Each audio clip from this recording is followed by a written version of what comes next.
I'll see you in hell. Tell him Freddy sent you.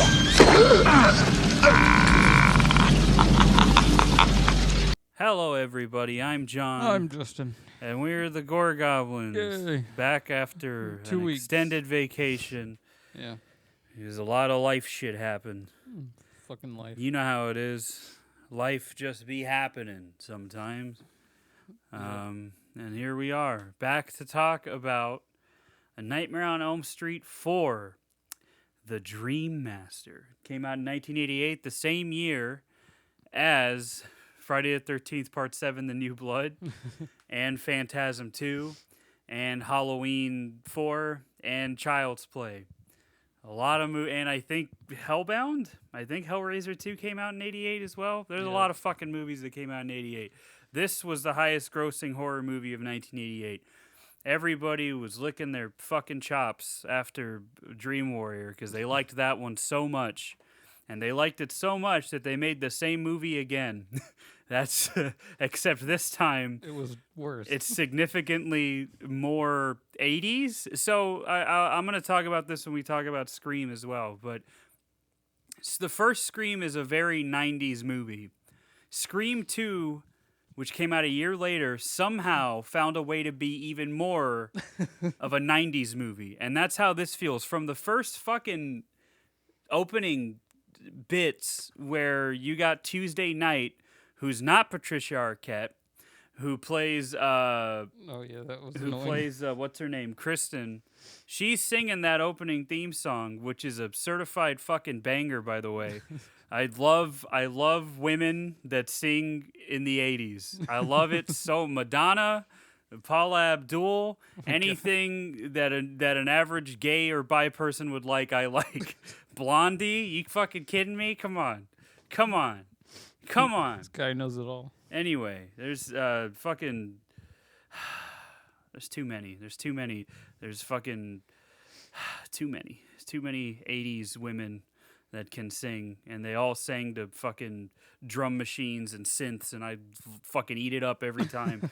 But that, so there's a couple of. I actually didn't mind the licensed music in the soundtrack too much. The original score was kind of lackluster, though. Yeah. You only got like the typical Freddy ding chime thing. Nothing super memorable there. But outside of that, it's the same fucking movie. It's the same. It's almost the same fucking movie. Just scaled down. You still have someone that can pull people into dreams. The only difference is, there's nobody has individual powers in this. Patricia Arquette's not in it. Well, That's too bad. they say they all have powers. Do they? I don't. Because that's what Alice says at one time. All their powers are in me now. Oh, that's fucking stupid. I didn't catch that. That's fucking dumb. I didn't catch that. Yeah, I thought think it's like right after or before she got her little suiting up montage. her Batman Forever suit up montage. Yeah. No, it was because there's that part where she suits up. I didn't realize. So like every time Freddy killed somebody, she would like convulse for a second, and I thought, oh, she feels their deaths. And then there's that point where she's talking with Dan, and she's like, oh, I've absorbed them just like I did before. And I'm like, what the fuck? You absorbed them? What does that mean? What do you fucking mean you absorbed them? Because she's the Dream Master. Because she's the Dream Master. Yeah, fucking that little half-assed subplot thing they threw in there. Yeah, it's so so Wes Craven's original idea, because when New Line Cinema told him we're gonna make another one just to spite you rape-loving piece of shit, Wes Craven was like, all right, first of all, anything's legal in art. Second of all, he said I'll pitch you an idea. So he pitched this idea with like time travel. God. Which I think is funny because I keep bringing up Scream because Wes Craven directed 4 of those movies. It's funny because in Scream 4, they talk about the in-universe Scream movies, which are called Stab, which is still one of the funniest things I've ever fucking heard in my life. They talk about how in the 4th or 5th Stab movie, they introduced time travel, which might be Wes Craven laughing at himself for coming up with that idea for Nightmare 4, which I think is kind of funny. But yeah, that was the original idea, and Robert Shea was like, absolutely fucking not. We're just gonna do something else. So they started shooting like VFX stuff, basically anything that wasn't like concrete, and they started shooting until they found Rennie Harlin as a director. Who Rennie Harlin is going to be directing the Strangers reboots, the whole trilogy. Why are they rebooting that? Because we're out of ideas, Justin. Hollywood is out of ideas, and all these studios are like, well, we got to make money somehow. Hey, you remember the This is the equivalent of Friday the 13th and Nightmare on Elm Street getting remade in the early 2010s, or in the late 2000s, early 2010s. Like, because The Strangers is about that old now. It's almost 20 years old. So, because that first one came out, like 2006? I know it was sometime way early. 2007? Somewhere around there. I don't know. We'll probably talk about it that one was one good, day. but the sequel wasn't. Yeah, so it's like, I don't know.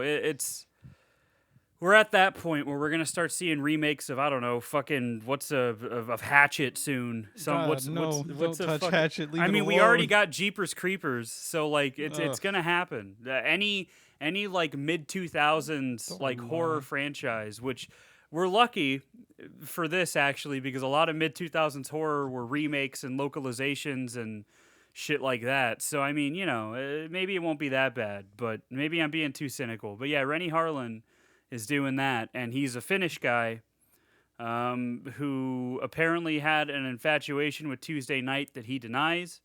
That bikini scene where she's on the beach and Freddy is Jaws for 5 seconds, that apparently that was supposed to be a more revealing bikini at Rennie Harlin's suggestion, and Tuesday Night was like, no. And, so that's good, I guess, is that she stood her ground.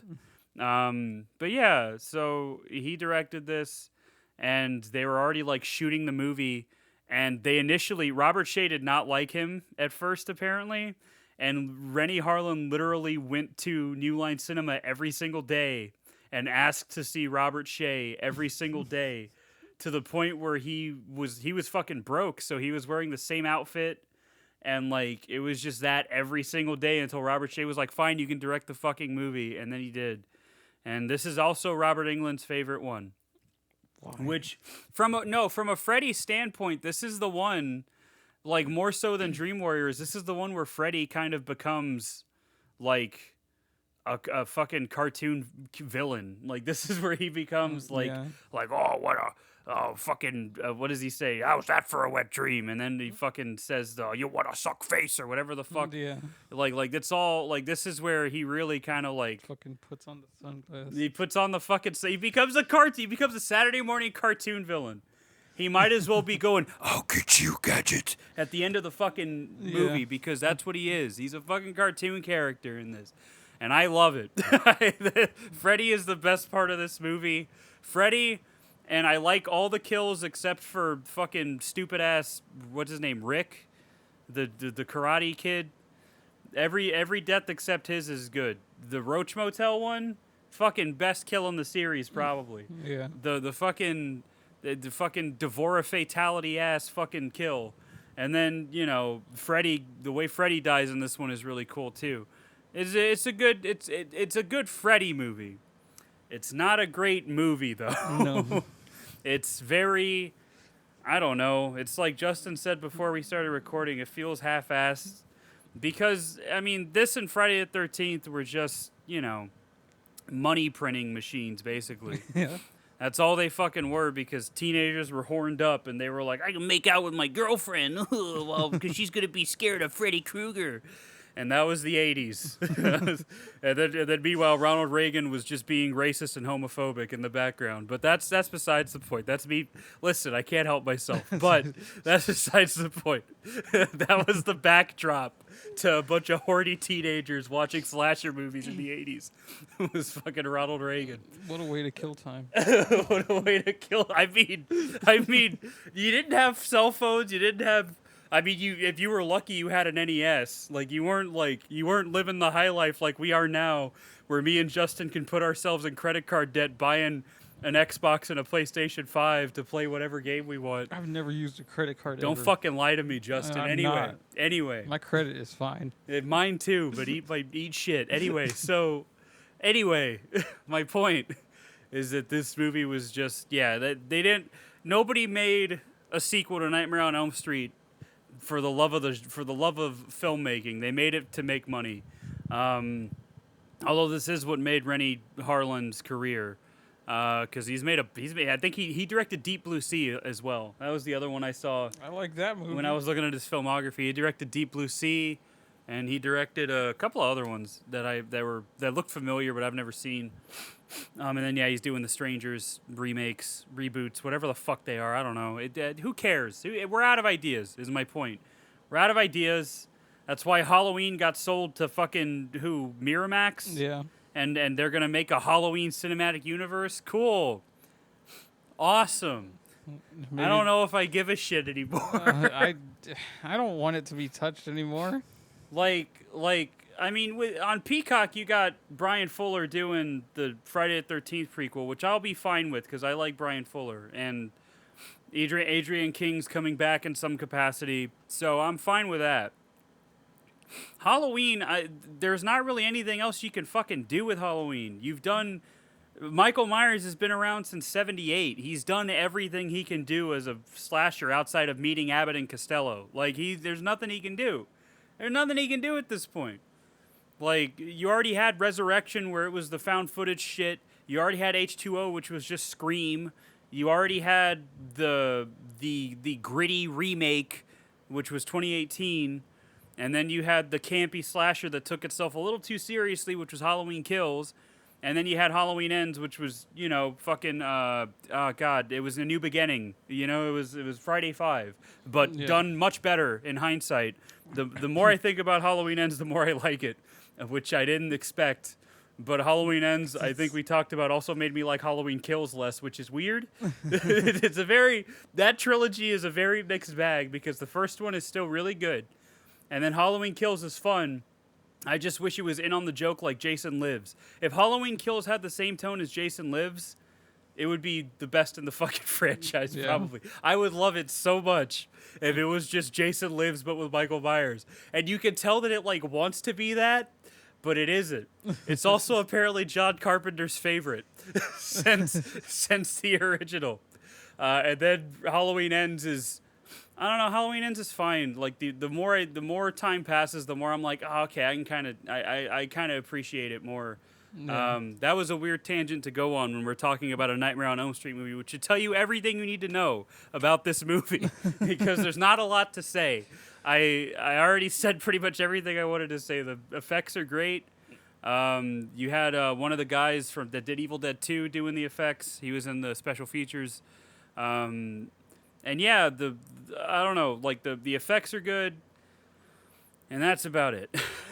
Aside from the roach, all the kills were basic. Well, no, the roach and the sucking face thing. The other two kills were just quick and pointless. Yeah, and like I said, it's a good Freddy movie, and I think Rennie Harlin, when he was pitching it to the producers, he said, Freddy Krueger is like James Bond. He's the reason people are coming to see the movie. He said, so he's kind of like the hero in a sense. He's like, because that's who everybody roots for. And he's kind of right. But I think it's weird that this is a child killer. And everybody's like, yeah, Freddy, woo. And I'm like, he kills children. He doesn't give a fuck. And I guess the saving grace is he isn't a pedophile. But then you see that scene where he sucks face with what's-her-name. And there's that bit where he caresses her face with the claw, and then he does he sticks his tongue out, and I'm like, oh, there he is. There's old pedo Freddy. There he is. I was wondering when he was gonna show up. It's a good Freddy movie, and that's about it. I do like. Oh, I guess I don't. I don't know. I kind of feel mixed on Joey and Kincaid coming back because just to be thrown away immediately. Because it's the trope where it's like, hey, I'm the protagonist from the last movie. Oh, I guess I'm dead. That's just the trope that I'm pretty sure started with Friday Part 2. I feel like that's what it started with, not the comedy movie Friday the 13th Part 2. That's what I feel like that trope started with that, where Adrienne King was there for and like then 5 minutes, got killed. and then she got stabbed in the side of her head with an ice pick. R.I.P. to a real one. And then this one, it's you have not Patricia Arquette, which at the time I believe she was tackling more dramatic roles, which is why she didn't come back.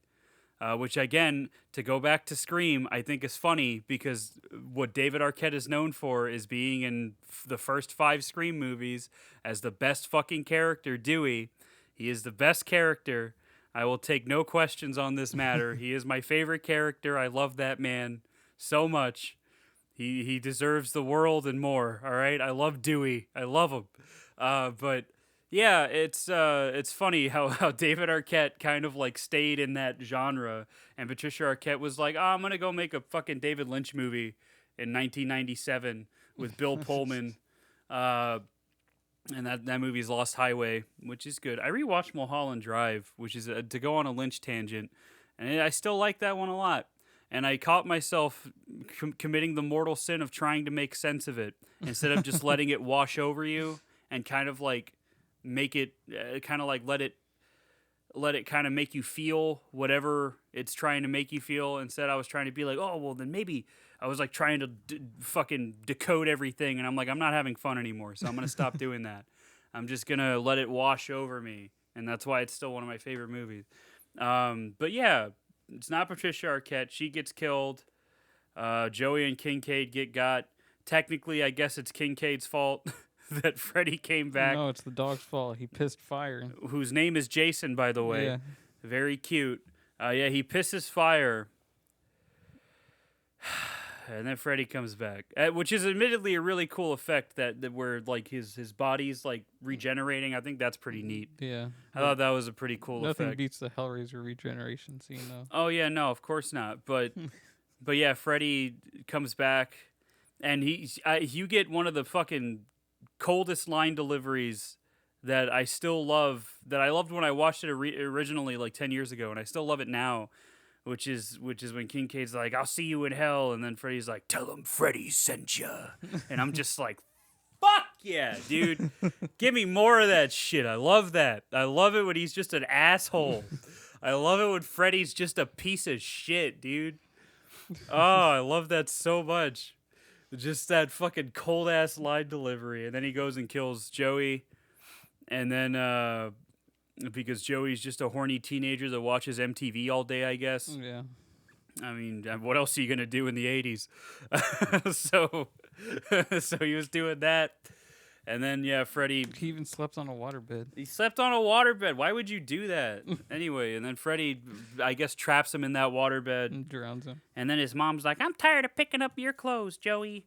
And then she pulls open the curtain, and he's just floating in there, and she screams. The and curtain, you mean the blanket? Whatever. I don't give a fuck. I don't care. The movie doesn't care. I don't care. None of Freddy's kills had blood, except the roach. Except the roach, But yeah. that could have been just the glue from the inside of the trap. Yeah, The only thing that made anything bleed was the car accident and the dog. Oh, yeah, because Joey and Kincaid are mad that Kristen keeps pulling them into Into her dreams, yeah. And then the dog is like, woof, and then he bites her. And then she's like, "Oh, fuck, I'm bit." And then she turns into a dog. That's what happens, actually. No, Freddy throws her into a furnace, and she burns alive. That's what happens. And she's buried in front of Nancy. And her dad, yeah. And then she's like, "Take my power." And then, You'll she need it. and then Alice is like, "Oh, I guess I guess I'm a new person now." Alice is weird. So Alice, let me talk about Alice for a little bit. Alice is weird. I didn't like her. Cuz apparently she was supposed to be played by Rachel from Part 4, Halloween. Huh. She was going to audition for it. Like, she was on the list to audition for it because apparently the studio was looking for somebody like her. And she was like, "Well, fuck it, I'll just audition." But then she got the part in Halloween 4, and then she was like, "Well, all right." And she was in the much better movie. So, God bless that. Yeah. God, whatever divine intervention happened to make sure she didn't audition for the worst film.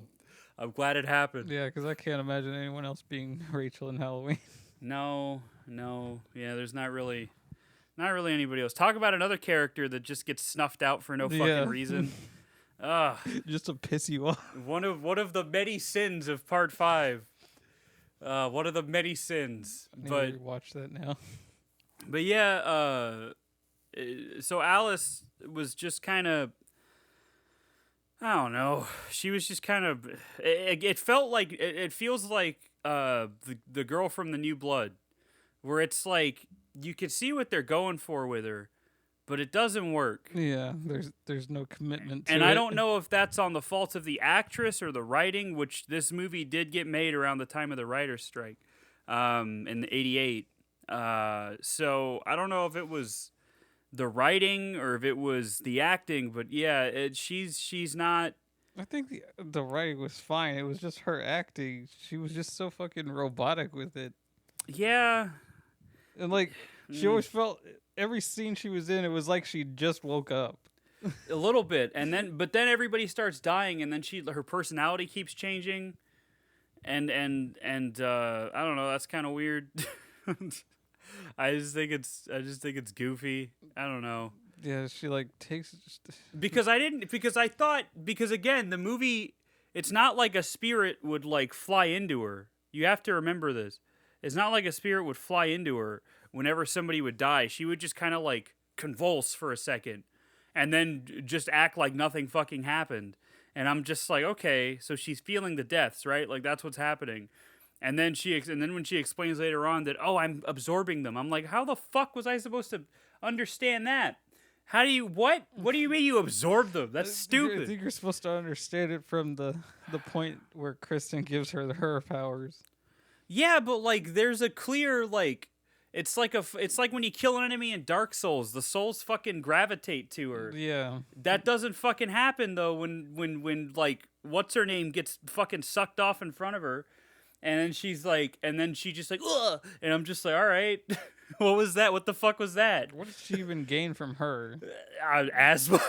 Besides her stupid little disability, that's what she gained. Her fucking laser beam thing or whatever. A weakness, that's what she got. But fucking negative stat. So yeah, Alice. I feel like they tried to. Again, they just tried to replicate Dream Warriors, but with one person this time, and it didn't work. It didn't work as well because Dream Warriors was written by Frank Darabont and Chuck Russell, who made the very, very, very, very, very, very, very underrated and very good Blob remake. Blob. So you can't. The gap in writing characters is so like, it's the fucking Grand Canyon. It might as well be like. They tried to just make the same movie again, and it doesn't work. It didn't work with Friday the 13th. I don't know why the fuck New Line Cinema thought it would work with The Nightmare on Elm Street, but here we are talking about the same movie. Anyway, Alice's dad is a piece of shit alcoholic who's like upset that his wife's dead or whatever. I don't know. Yeah.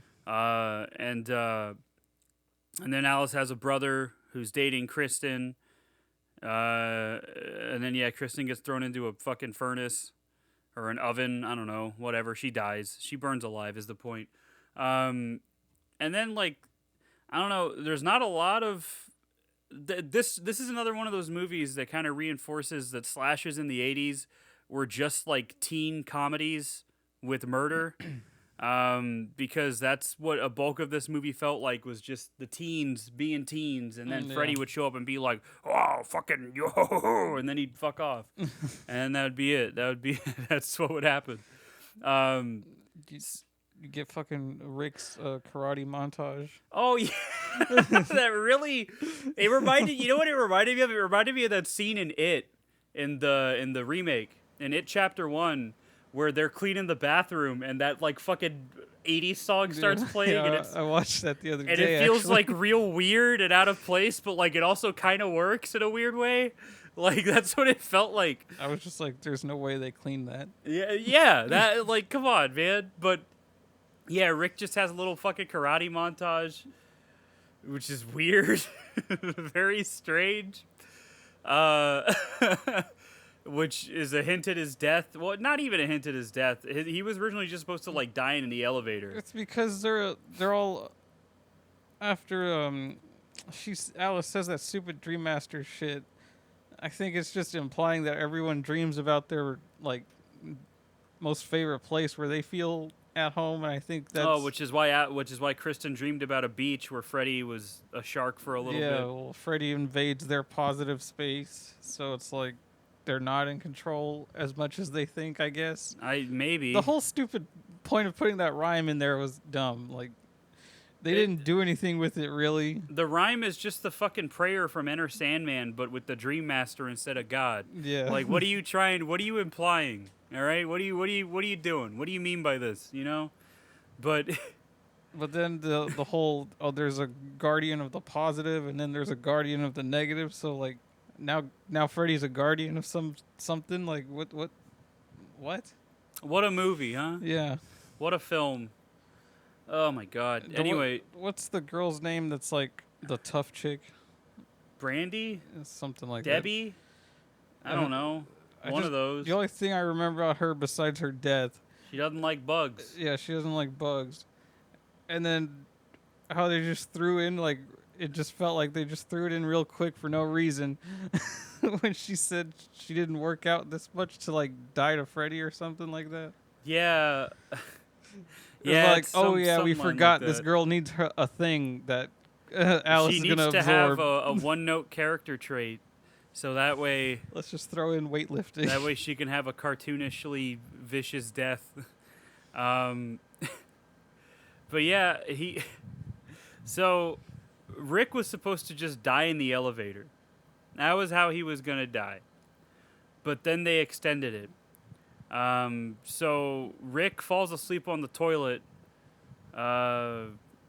which, first of all, who falls asleep on the toilet? Drunk people? Unless you're Elvis Presley, you don't fall asleep on the toilet. Who the fuck does that? Jesus. Anyway, he falls asleep on the toilet and sees a vision of Kristen, and she's like, "Make me laugh," and then she turns into a fucking burned person. And I'm like, all right, cool. and then he fucking goes down the elevator. When he gets off the elevator, he's just in a fucking dojo. And I'm like, all right, buddy. All right, come on now. Come on. And then he fights Freddy. Freddy's mocking him in all which Freddy put in the input to make himself invisible. Yeah. And then he fights him, and then Freddy just stabs him. No, his glove flies at him. Yeah, whatever. No blood comes out. Just like with Kincaid's death. No blood Yeah, comes the most out. graphic death is the fucking roach girl. Yeah. That one's fucking... It's so good. That's the best death in the whole fucking franchise, probably. They probably just didn't want any problems getting this one out. Yeah. But yeah, so then she gets turned into a roach, and Freddy just squishes her. Which if I had a nickel for every time I did that to a woman, whew. But she gets squished, and then I don't know. After that, that does have a cool part though, where it keeps looping. Like, yeah, I thought that was fun. That was a fun little twist on the dream thing. I think it's dumb that Dan realizes it first before Alice does. What's to break the stereotype that he's a dumb jock, bro? Like, he still felt dumb. Oh yeah, of course, because he's a jock. But well, they're just implying all throughout the entire movie that Alice has some great control over her dreams, and then she doesn't even realize a simple trick in a dream. Like Freddy's just she fell for the oldest trick in the book, the old circle dream. Anyway, yeah, and then they don't get there in time. They crash. And then Alice, they crash. And they should not have survived that, but they did. And then Alice suits up at some point to go and fight Freddy. Yeah, because Dan needs surgery for some unseen injury that he got in the truck accident, yeah. She's like, don't let them put you under. Yeah, don't go to sleep. And he's about to get killed, and then the surgeons wake him up, like mid-surgery, which is not how it should go, but whatever. So then she suits up and goes into the dream. There's that part where she's like got the fucking nunchucks in front of the mirror. Oh yeah. And I'm just like, what the fuck is this movie? Like, what? This is like. You could tell it was somebody in a wig. I felt like I was watching fucking Beverly Hills Ninja. Like, that's what it felt like. And I like that movie more than this one. Like, come on, man. What the fuck? Anyway. So, yeah, she goes in and she basically just uses Ghost Rider's penance stare on Freddy. And then, like, all the souls inside of him literally rip him apart, which is cool. Yeah. I think the way the effects are really good, and them like breaking his face open was pretty awesome. And then he dies, he disintegrates, and or I guess he just Obi-Wans and fucking disappears, and his clothes are on the ground. And then Dan and Alice are fuck buddies now, I guess. And so then she's like, I'm gonna make a wish, and then she sees Freddy's reflection in the fountain water. And then she ignores it because she's stupid. And then she's like, and Dan's like, what'd you wish for? And she's like, I'm not telling you. And then they have sex so she can get pregnant for the next movie. But you don't see any of that. But that's what happens. Because the next movie is called The Dream Child. So, yeah, I don't know, man. It's not, I don't know. Like, I like it, but like, I like it, but I don't like it. Not because it's a good movie. Yeah. Like I like it because of Freddy Krueger and because Robert Englund is really good in it. That's why I like it. I definitely like it more than The New Blood, which I was hoping I wouldn't say. Because, again, I want to like The New Blood so bad. And I feel like if it wasn't censored, I'd like it a little bit more than I do. But it's so fucking chopped up. What a movie. What a time to be alive in 1988. Ronald Reagan's just like, well, I know gay people are dying, but I can't do nothing. And then this movie comes out. So what do you like you just can't win. If I was alive in the 80s, I'd be like, I can't win. And then I'd see Halloween 4 and I'd be like, all right, I can kind of win. I kind of get it. Then 5 comes out and you're like, okay, done. And then 5 comes out and I'm like, how the fuck do you ruin this? How you have a fucking layup. I'm going to rant about this for like the 20th time on this fucking show. You have a layup with Jamie Lloyd going fucking crazy at the end of the 4th one. And you're like, nah, Michael. It's fine. Michael somehow survived getting shot up by 20 fucking rednecks. And he survived somehow. The only damage was the hairline on his mask. Yeah, all that. And then you had Jamie Lloyd, who could have just been a fucking child killer, which would have been fucking creepy as shit. And then they were like, nah, Michael's back. And his house doesn't look anything like it did in the first 2 movies. New house. It's a completely different fucking home. Nobody's gonna know. Only horned up teenagers see this, and they can make out with their girlfriends when they get scared of Michael. Jesus Christ. Remember that barn scene? Yeah, the one with no nudity. Yeah, I remember that. And no blood either. No blood. What the fuck was the point? Yeah, there was blood because it splattered on the kitten. Whatever. I don't fucking care. It's not. I don't like that movie. I don't like that movie. I hate it. It's fine. Fucking hate Part 5. Sucks. The only thing worse than Part 5 is Part 6, and that's because Part 6 fucking sucks even more. Oh my god. Part 6 asks the bold question: what if Michael was stupid, and what if he also was part of a cult? What a bold question. God damn it! I hate it. I hate it so much. Oh, you remember that one guy's theory I sent you, where he thinks that everything is just Lori's what she sees happening, and that to justify killing. So she's really been the villain since H2O. Where was she in Part 4? Huh? Jesus Christ. He's like, no, I've watched the movies closely. I have psychology classes in college. Bro, blah, blah. watching Halloween 4 like it's a David Lynch film. Notes. Get the fuck out of here. He was telling people to go back and watch the movies and take notes, so you can actually follow the trail of whatever information he thinks he uncovered. Imagine walking into, I don't know, Paw Patrol and being like, I'm going to watch this as if I'm watching a David Lynch film. Imagine that. Why would you do that to yourself? Why do I? So one thing I've noticed, to go on another bit of a tangent here. One thing I've noticed is, I think the reason people don't like movies, sequels specifically, or just movies in general, I think part of the reason is expectations.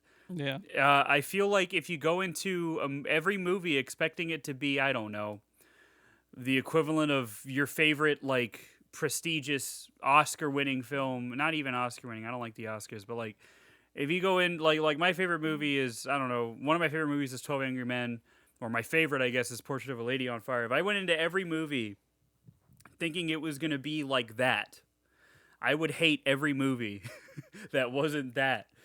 You have to just, I don't know, temper your expectations. Like I read reviews for these slasher movies, people are like, it doesn't make any sense.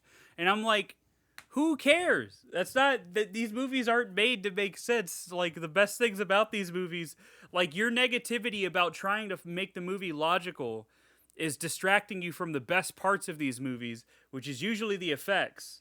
Usually the effects, sometimes the acting, if it's something like Evil Dead 2013 where Jane Levy just is the best fucking part of the movie, on top of the effects. But you know, I feel like if you go into it with that mentality, it kind of takes away from every other aspect of the medium, you know? It's like those people, it's like those YouTube critics that I talked about a while back that were like, oh, where some people see a movie, we see a script. And I'm like, okay, but the script isn't the be-all, end-all of the movie, you pretentious shithead. Yeah. The script is only one part of the movie. There's also the visual aspect, and then there's the audio aspect. There's so many different parts of a movie, and if you just go through it with a fine-tooth comb trying to say, like, oh, this doesn't make sense, then you're distracting yourself from every other part of the movie that could be good. I don't understand that. I've always said the worst thing a movie can be is boring. That's the worst thing a movie can be, is fucking boring. As long as a movie is not boring, I can find something I enjoy about it. But other than that, I mean, I don't know. Just don't go into every movie with the expectation thinking it's going to be some 5-star movie, because you can't do that. You're going to set yourself up for failure. You're going to play yourself. So, like, for instance, if I went into Dream Master thinking it was going to be Dream Warriors again, I would have been half right, and I would have been disappointed because it's not as good as Dream Warriors. But I went into it just thinking, I wonder what it's going to be like. I don't remember. It's been a long time since I've seen it. It's Nightmare on Elm Street. I want to see Freddy do stuff. And he does, like, 4 things. So, you know, I still saw him do stuff. But, you know, I don't know. Just my best advice to people is to just temper your expectations. I don't know. Don't go into every movie thinking it's going to be a fucking technical masterpiece that's with an airtight script and Oscar level acting, you know. Just enjoy a movie. Just let it wash over you, and enjoy what you can about the movie. Now, sometimes movies are just boring, which is why I say the worst type of movie is a boring movie, because then you can't really let it wash over you, because what washes over you is sleep. So that's what happens. But I don't know. That's just me. That's just how I feel sometimes. But yeah, I don't know. This movie's I wish it was better. I don't know. Alice was just I don't like the idea. Alice was basically the Megazord of the Dream Warriors. That's what I'm saying. I don't like the idea of there being a Megazord of Dream Warriors. I think that's what it is. Apparently, Kincaid and Joey's actors were really upset that they were only in the movie for 5 minutes, and I can't blame them. Yeah. Because I don't like that trope of a heroine coming back just to die. I think it's, unless it's like, it works in Dream Warriors, because Nancy, like, her arc is completed by the time she dies, right? It's not like she pops in and then fucking gets killed by Freddy immediately. She has like her own character arc in the story. And that's why I thank God every day that Sidney Prescott has survived every Scream film, because I would be so mad if at the beginning of Scream 2 she just gets taken out like a fucking punk. It's like when some people got mad about the Final Destination 2 killing the girl from the first one. Oh, yeah. It was like you knew that was going to happen. Yeah. The whole point of the movie is the cycle. It's a trope, yeah. With that, it's if there's like a story reason, it's different. Imagine if at the beginning of Evil Dead 2, Ash just dies. Ash gets hit by the bike and dies at the beginning, which is what was supposed to happen, because Evil Dead 2 wasn't supposed to exist. But Ash just fucking dies, and then Bobby, Joe, and Jake show up, and the movie's about them. two severely not as charismatic actors as the legendary Bruce Campbell. And I know, like, later Evil Dead's abandoned Ash's character, but, like, I don't know. If Jane Levy was in Evil Dead Rise just to get decapitated by a deadite, I'd probably riot. Yeah. I think it's stupid when it's. I don't like that trope. And so, but you couldn't really win with this one because it wasn't Patricia Arquette, so it was a different actress. So it wouldn't have worked anyway. But as far as Joey and Kincaid go, I don't know. Why not just have them fucking team up? I don't know. Or at least live till the end. At least live till the end, and then they can sacrifice themselves and, have their big character moment. It would have been better for the actors. It would have been better for the story. I don't know. Alice just being a fucking Megazord doesn't work. Yeah, nothing that happened to her felt earned. No, it just felt like because I don't fucking know Alice. Like, that's the thing. Like, that's the thing is, like, one of my bigger gripes with Halloween Ends when I first saw it is, like, I don't know Corey. Like, he just shows up out of nowhere. Yeah. But when I watch it now, Halloween Ends is a movie that benefits from rewatching it because once you, like, know Corey better, his art kind of works better, I think. But with this, every time you introduce a new character with some fucking bullshit power, it doesn't work. It didn't work in New Blood when you just randomly introduce a girl with psychic powers because I don't fucking know this person. And I know the whole gist of Friday the 13th is, oh, it's a killer. He's just new people every time. But, like, you had Tommy Jarvis across 3 different movies, played by 3 different actors, and at least in 4 and 6, it's fine. Especially in 6, he's great in 6. If it wasn't Tommy Jarvis in 6, it wouldn't have been as good. But I don't know. Alice doesn't work because I don't know her, and because her having this bullshit Dream Master ability out of nowhere.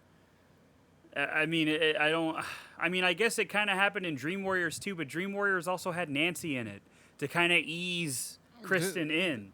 Because Dream Warriors was very much like a passing of the torch type thing, and it works in Dream Warriors because of that, but it doesn't work in this because it's not Patricia Arquette. I keep saying that, but, like, that's important. Yeah. It's not. It's a different character because she doesn't play Kristen like Patricia Arquette played Kristen. Which, by the way, I'm glad to see that consistently Kristen's mom is still a cunt. Yeah. But outside of that one consistent character aspect, everything else is just, it's a different fucking performance, and it doesn't work because of that.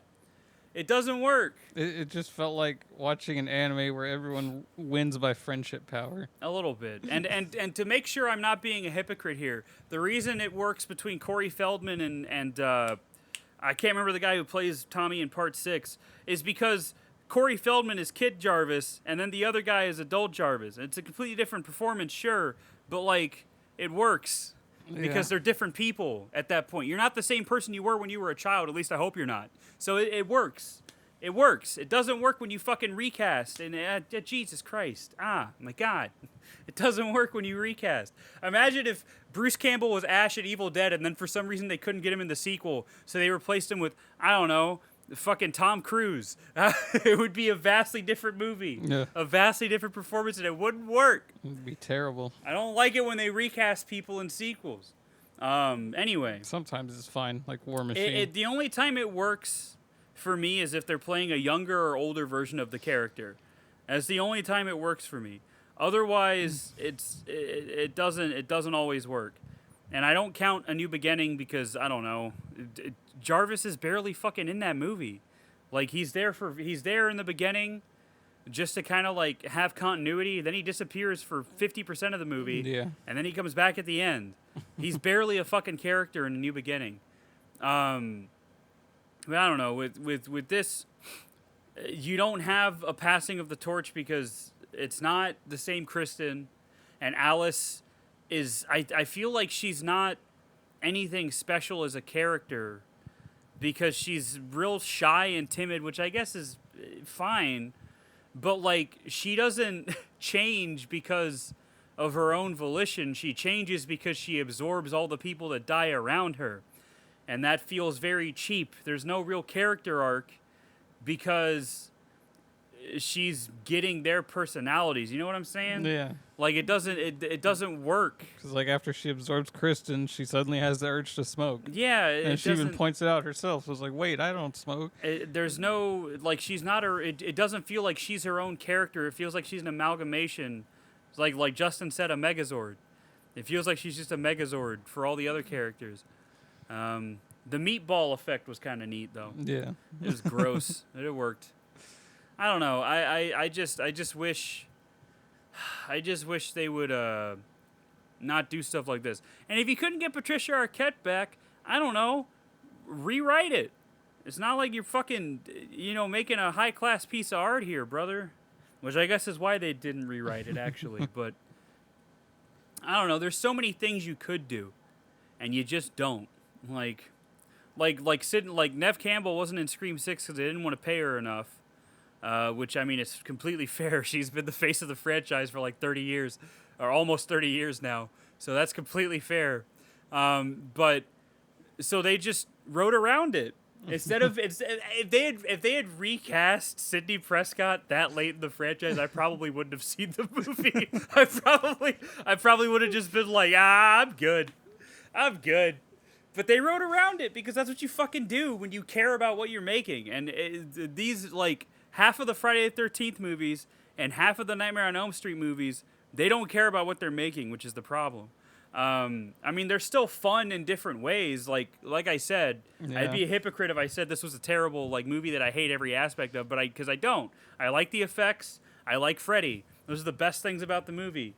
Also, the licensed music was kind of fun, but everything else is just kind of, I don't know.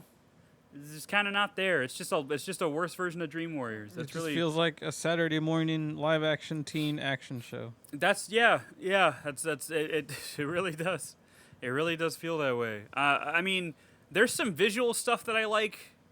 Like I like it when Kincaid yells for Kristen and then it zooms out and it's like a planet of a junkyard. Yeah, that looks. I thought that was cool. The fucking spinning hallway was cool.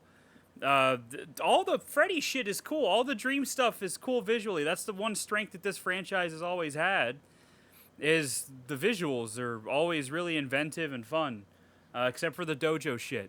But, I don't know. It's just disappointing to come off of Dream Warriors and have it be the same movie but not as good. I don't know. I just wish it was better. Give me something better. Give me something good, Because the next two movies, I don't remember a lot about Dream Child, but I know Freddy's Dead fucking sucks. I'm not looking forward to that. And then the worst of the worst is the remake, but we're a little ways away from that. I forgot I had my phone plugged into charge. That is a mistake on my part. That is a mistake on my part. Go ahead and talk real quick, Justin. Let me make sure your mic didn't get unplugged. Talk. Yeah, okay, your mic didn't get unplugged. Okay, good. No issues. All right, time to look at the critical response. I think this was the highest ranking. Yeah, this was the highest. This Nightmare on Elm Street movie made the most money until Freddy vs. Jason. Jeez. And that's because Freddy vs. Jason was Freddy vs. Jason. Yeah. So, who wouldn't pay for that? let me see. So Robert Englund had to say, Nightmare 4 contains my favorite sequence in the entire franchise, and I'm not even in it. Alice is locking up for the night at the Crave Inn diner. Get it? Crave Inn, Craven, Wes Craven. Weren't we clever? Then she and Dan that sequence where she gets sucked into the screen at the movie theater was kind of cool too. Yeah. I like that part too. And then the sequence repeats and repeats and repeats in a time disorienting continuous loop. The first time I saw it, I was spooked because it reminded me of how my nightmares tended to function. That repeating exit was the most hypnotic, disturbing, and accurate depiction of a dream I'd ever seen. I mean, that is a good part. That is a good part of the movie. Rotten Tomatoes has a 53% approval rating, average rating of 5.02 out of 10. A Nightmare on Elm Street 4, The Dream Master, marks a relative high point in this franchise's bumpy creative journey, although the original remains far superior. I'm sorry. A high point? I don't remember what Dream Warriors was listed on Rotten Tomatoes, but I don't think it's... It wasn't as good No. to people. Anyway, upon its release, critic Kevin Thomas of the Los Angeles Times praised the storyline, performances, and special effects, stating that the film is by far the best of the series, a superior horror picture that balances wit and gore. What? There's one gory scene. There's one gory sequence. What are you talking about? With imagination and intelligence, it very effectively mirrors the anxieties of the teenage audience for which it is primarily intended. I guess if like all your friends die, that's like really the only anxiety that comes from it. Yeah. Outside of, I guess, Alice fucking wanting to hop on Dan, but like, And all the scenes of her like inner thoughts of what she actually wanted to do, like I yelling guess at her dad. okay, I can see that. I can see what they're going for with that. But like, I feel like you don't have to be a teenager to relate to that. I'm trying to think of like teenager specific, Oh. and I guess maybe just her just wanting to jump Dan's bones. That's all I can think of. Because everything else, it's a slasher. Like, what the fuck? Yeah. Like, everybody can relate to that. Thomas then went on to commend Wilcox's portrayal of Alice, stating, "It matters not to Freddy that these kids' parents had nothing to do with his torturing. In essence, however, the film is about how a shy, lovely teenager named Alice, with a widowed, alcoholic father gradually gathers the courage to assert herself at taking on Freddy, and in the process wins the love of the handsomest boy in her school. If the nightmare sequences are impressive with their inferno-like images, the film's young cast is no less so. Nightmare 4 provides Wilcox with an exceptionally challenging screen debut." See, but my problem is that she doesn't do it on her own. That's the thing. It's not like part 3 where she had where Kristen had Nancy. She's literally just absorbing personalities and then taking them on. It's not the same. Like I don't know. At least it works different in my brain. At least this movie should have been Kristen's solo fight. Because again, that's what Dream Warriors sets up. Is it's the passing of the torch. Yeah. Like that's. It worked in Scream 5 and 6. I keep talking about Scream. I'm sorry, but like I hold. But Scream and Halloween are the standard that I hold like everything else to, if I'm being completely honest. And in Scream 5, very much felt like a passing of the torch thing, which I would have been fine if Sydney was in part 6, obviously. But then she wasn't, which let Melissa Barrera and Jenna Ortega as Sam and Tara, respectively, really shine. And especially Melissa Barrera. Oh my God. I love Melissa Barrera in Scream 6. Holy shit. I can't wait to talk about it, but it let you know it would be this would be like if at the beginning of Scream 6, I don't know, Sam just fucking got killed. Like that's if she was the opening kill. That's what it would be like. That's what it would be like, and it would make me very upset because then the character would have nowhere to go. And yeah, you're right. This should have been Kristen's, because I mean, even the fucking title, it sets it up as Kristen being the Dream Master and honing her powers. Yeah. Like, what the fuck, man? Oh my God. It's just a missed opportunity. I think that's why I'm so upset about it, is because it's like a missed opportunity. I mean, it wouldn't have been the same without Patricia Arquette, but like, at least it would have been better. I don't know. Fuck me. Made more sense. Would have made more sense. Yeah. Anyway. While criticizing the plot for being derivative of the previous films, critic John H. Richardson of Los Angeles Daily News described the film's special effects as downright brilliant, matching and even improving on the amazing effects in A Nightmare on Elm Street 3 Dream Warriors. Now that I agree with. Yeah. Because that fucking Roach Motel one was good. Anyway, this got a Razzie nomination for Worst Original Song, Vigil for the song Therapist. I don't know which song that was in the movie, but yeah, I guess, brother. Anyway, it's got a 5.6 on IMDb. And as always, I sort by 1 out of 10 to start. Awesome. And we got Nerfaholic. Nerfaholic. Bro must work for... what if he works for like Blizzard or Ubisoft now? And he's responsible for like nerfing characters in Overwatch. He works for Microsoft now. He works at Microsoft, and he's like, we're gonna nerf our whole business model. He won't stop until everything is nerfed. I love you, Nerfaholic. Anyway, he wrote this review like 20 years ago. Worst nightmare movie in the series, all lowercase. I'm usually very tolerant when it comes to horror movies, and until recently, number 4 had been the only Nightmare on Elm Street movie I hadn't seen, and now I wish I hadn't seen it at all. Bro, you think this is worse than part 6? Within 5 minutes of the movie starting, not including credits, I felt like stopping it. No offense to any of the actors, but the acting was terrible. I was wondering why Patricia Arquette wasn't playing Kristen, but my guess would be she read the script and would have wanted to burn it. Not exactly. My main hate of the movie is the plot. Spoiler! The 3 surviving characters from number 3 are killed within like 5 to 10 minutes, within like 10 to 15 minutes of each other, and when Kristen dies, she gives her gift to Alice, and then Alice gets all the souls that Freddy kills. See, that's an interesting aspect that could have been played up more and probably would have meant more if it was Kristen, of Freddy using Alice to kind of get people to kill. That's a very interesting concept, but like that was also in Nightmare on Elm Street 2. That was like the whole point. Yeah. That was the whole point of Nightmare on Elm Street 2, was that Freddy was using, I don't remember, fucking Mark Patton to kill people. It's kind of an evolution of that idea, and it would have made more sense. I don't know. Whatever. Well, that was just totally weird and confusing. What is confusing about it? It's just weird. What do you... As per usual, it's Freddy's quotes that kind of save a movie.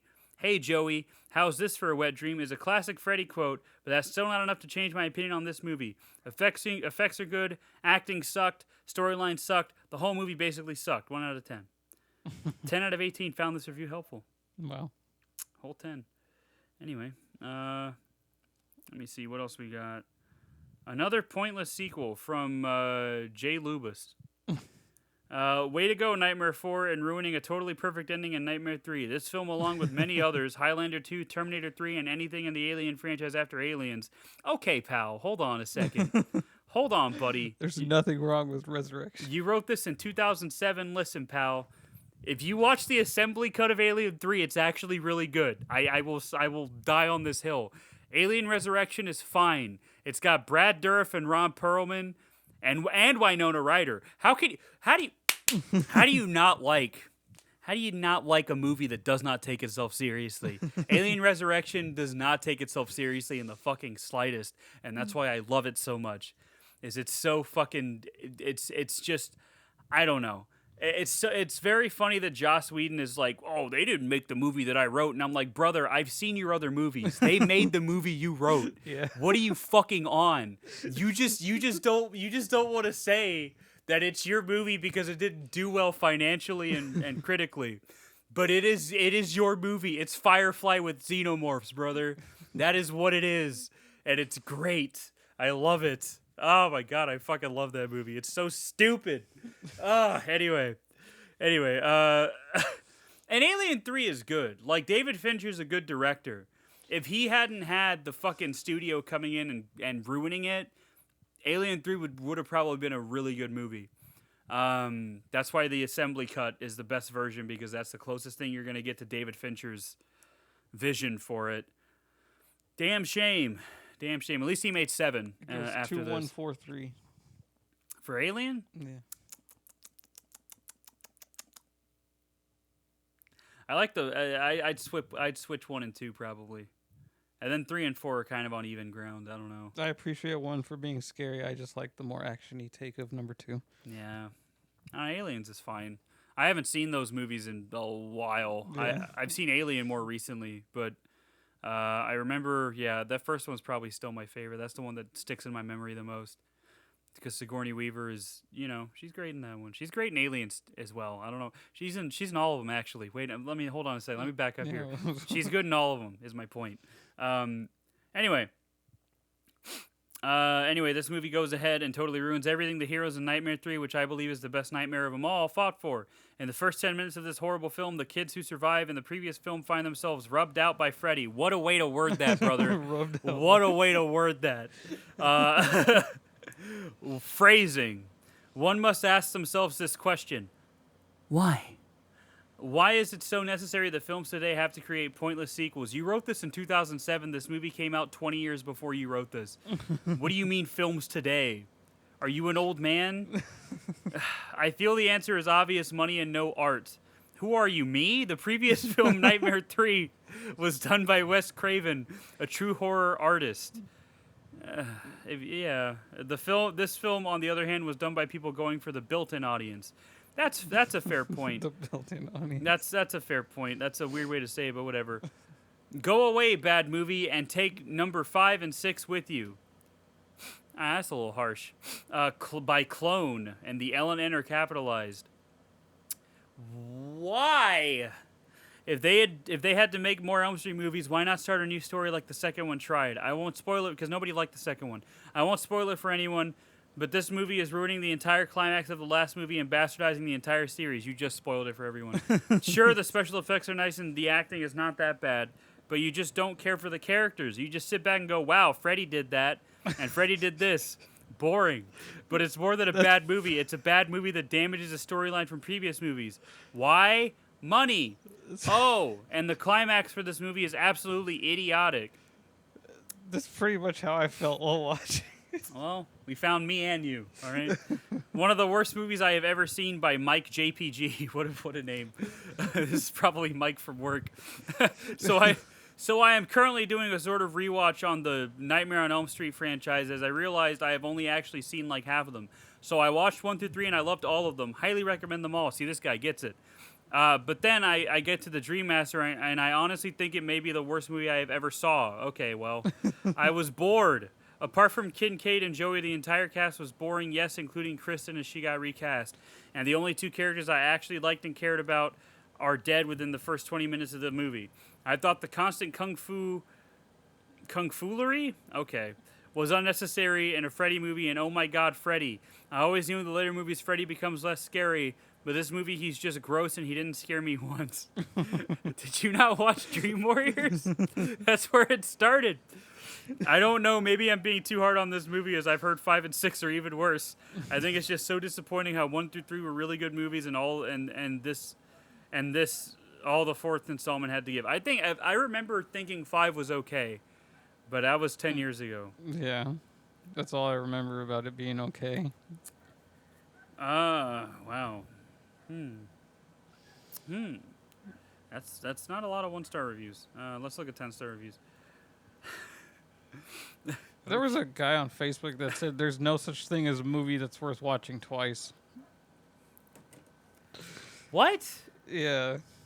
Because he was it was under the post about Best Buy. How old is he? Best Buy about to like stop selling physical media, which sucks, by the way. Yeah, well, that's a stupid fucking decision. Best Buy, you're gonna lose a lot of money.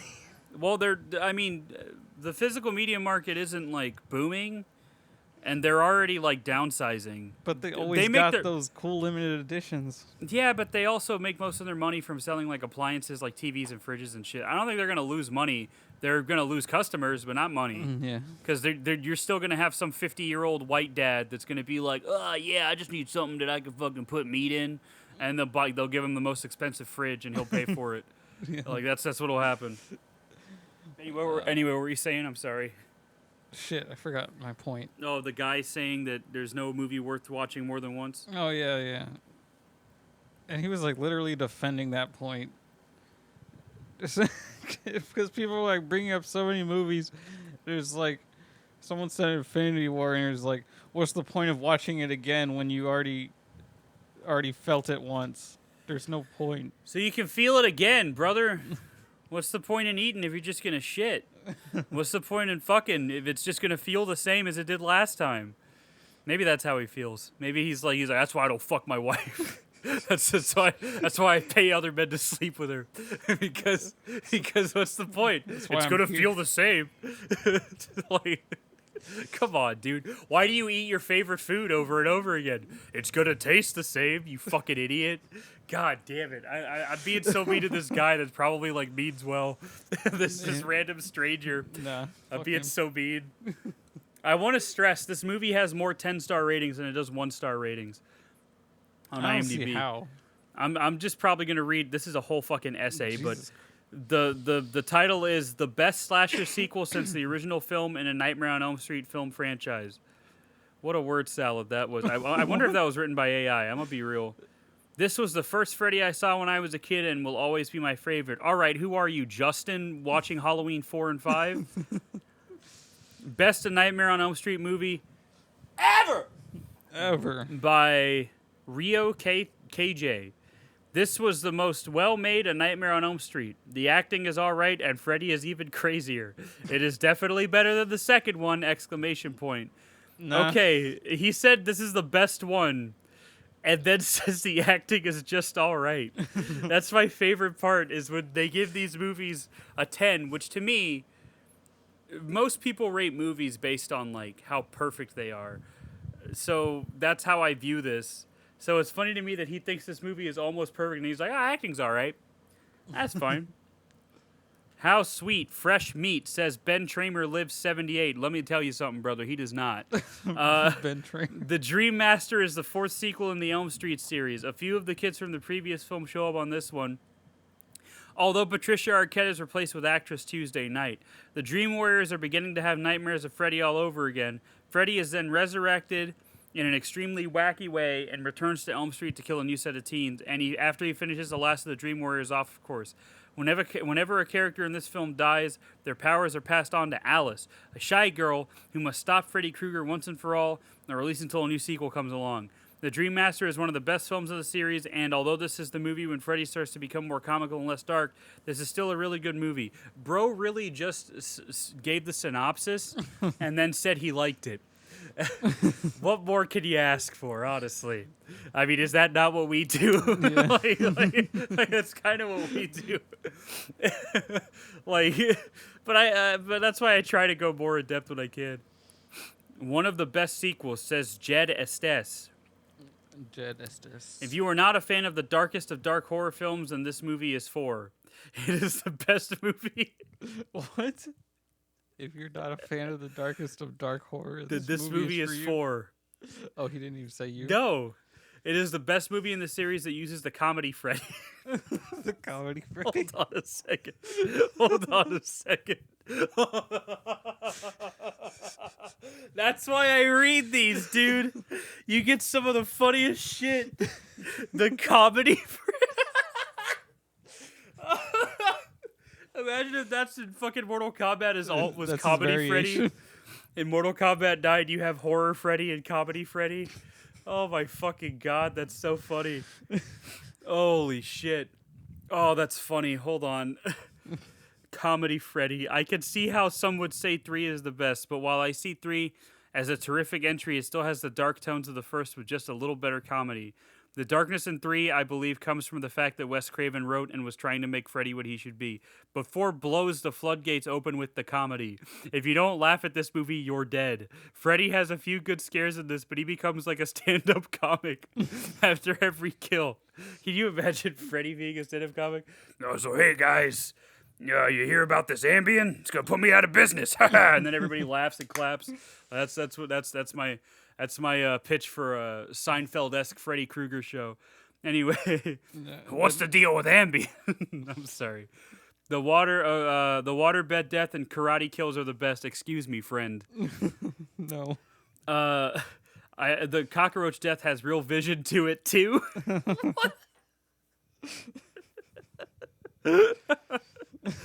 Oh my god. I don't know if this is where the series should go, but Defiantly is a good movie. And I think very few people could disagree with that. Watch this. 4 out of 4 found this review helpful. Amazing. Oh my god. Nightmare on Elm Street 4 commentary on the person who found it a bad movie by Jesse Simons.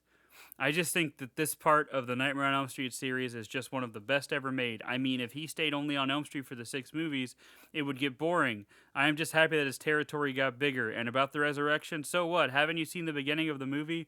Kristen dreamed a lot of that house, and that's why Freddy got resurrected, because Kristen believed that he wasn't dead and gave him power. You know what? That makes sense, actually. Nightmare on Elm Street 4 is a great movie. The special effects are fantastic, and the storyline is okay. It's a classic of the horror movies. I hope that they will make more sequels. I mean, A Nightmare on Elm Street was the beginning of a new epoch for the horror movies. So next time when you give comment on a movie, see it with your full eyes and a lot of attention before you make a comment. I think you're just overanalyzing. That sounds the movie. like this sounds like a manifesto that a school shooter would write. Like it's got the pacing and wording of like a school shooter's manifesto. Incredible. Definitely the last great nightmare film. Despite having a troubled production, this turned out to be a fan favorite and highest grossing film till Freddy vs. Jason. This should be known as the last great nightmare sequel until New Nightmare, which isn't really a sequel, but whatever. Go off, King. A Nightmare on Elm Street fan gave it a 10 out of 10 and said they resurrected Freddy Krueger back to life to fight against the Dream Master, my third favorite Elm Street movie. Why do so many of these fucking titles sound like they're written by AI? It's probably people. A who can't magnificent speak English. chapter in the franchise. Oh wow, Wow. magnificent! He says. You shouldn't have buried him. He's not dead. I love reading these titles. That's a whole fucking essay. I'm not reading all that. This guy just says, great! Well, that's what Freddy said when he came back to life. And he said, Ice Cream 22. That's his username. All of the Elm Street movies have something special about them, and I believe all of them are above average. Even Part 6, I guess. This one reflects on a lot of the 80s culture. It's so terrific. The storyline is smooth. Freddy invades kids' minds. This one is somewhat complex and great dream sequences. Rated R.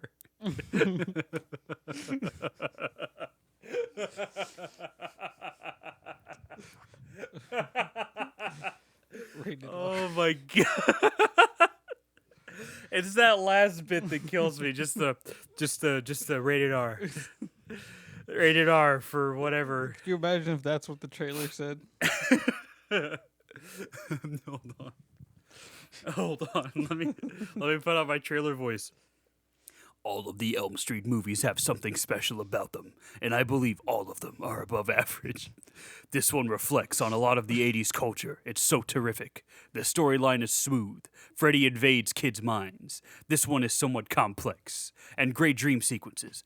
Rated R. That's amazing. It's like a commercial on interdimensional cable.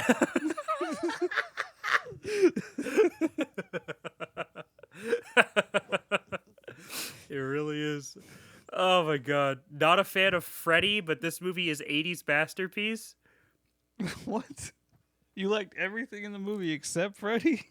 Horrors are not my cup of tea. Maybe it explains why I like the Dream Master and Freddy's Dead the most. All right, pal. This movie is not horror, but romantic fairy tale where love conquers all. What? Little bit brutal, though. It has very strong 80s vibes. The music, the optimism, bright colors, Purple Rain, and etc. What? There's no Prince in this. Hard rock, Playboy, and martial arts forever. 10 out of 10, no doubt. Thank you, Saint Ninja, for that fucking word salad. My Favorite Nightmare by Charlie Samuel Hill. This is by far my favorite nightmare film. Don't get me wrong, the first is a classic, but this one I have a soft spot for. This is a serious case of 80s horror at its very best. Nice change up. This time Freddy terrorizes the dreams of the teenagers, but I won't give too much away. That's a good one. That's a good review. A Funny Freddy Krueger by JP91, our good buddy JP91. Oh, yeah. The fourth part of this franchise is a great horror fun. Freddy Krueger is a funny killer this time, but that was a good twist in this film series. Also, the script is full with a serious emotional background about every character. Lisa Wilcox is a good last girl, and Robert Englund is the most charismatic villain ever created. I love that he said Robert Englund instead of Freddy Krueger. Also, last girl. That's why I love you, JP. I hope you find our show one day, and you hear us talk about your reviews. I love you, man. How's this for a wet dream? What a title. Yeah. One of the best sequels of all time with dazzling special effects. Part 4 is scarier than the first 3 by Jacob John Taylor 1. Don't get me wrong, the first 3 Nightmare on Elm Street movies are very scary, but this one is scarier. This is one of the scariest movies made before 1989. What a weird cutoff point. There are scarier movies. A Nightmare on Elm Street 5, The Dream Child is scarier. Freddy's Dead, The Final Nightmare is also scarier. I'm sorry. W.E.S. Craven's New Nightmare is also scarier. But still, this is a very scary movie. It has great acting. It also have a great storyline. It also has great special effects. Oh my god.